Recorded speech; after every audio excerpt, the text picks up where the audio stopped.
Viewers আসসালামু আলাইকুম। সবাই কেমন আছেন? আমরাও ভালো আছি। শবনম ডেইলি ব্লগ থেকে চলে এসেছি নতুন আরেকটি ভিডিও নিয়ে। গরুর মাংসের কালা ভুনা রান্না করব, তাই প্রথমেই গরুর মাংসগুলোকে ভালোভাবে ধুয়ে নিয়েছি।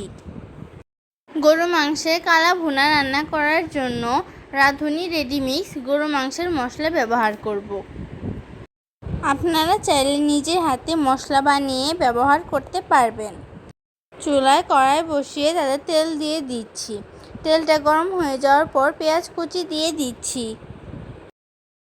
পেঁয়াজগুলো নেড়ে চেড়ে বাদামি রং করে ভেজে নিব। অল্প পরিমাণে পানি দিয়ে দিচ্ছি।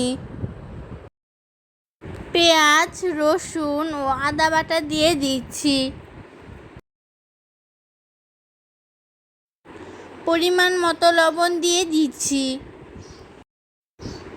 রাঁধুনি রেডিমিক্স মাংসের মশলা দিয়ে দিচ্ছি। মশলাগুলোকে ভালোভাবে কষিয়ে নিব।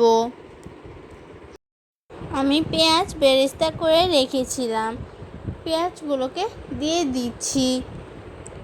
আস্ত রসুন দিয়ে দিচ্ছি। মশলাগুলোকে ভালোভাবে কষিয়ে নিয়েছি। এখন মাংসগুলো দিয়ে দিচ্ছি। মাংসগুলোকে নেড়ে চেড়ে মশলার সাথে মিশিয়ে নিচ্ছি। গরুর মাংসর মধ্যে আস্ত রসুন কার কার পছন্দ কমেন্ট করে জানাবেন। আমার তো অনেক পছন্দ। মাংসগুলোকে ভালোভাবে কষিয়ে নিয়েছি।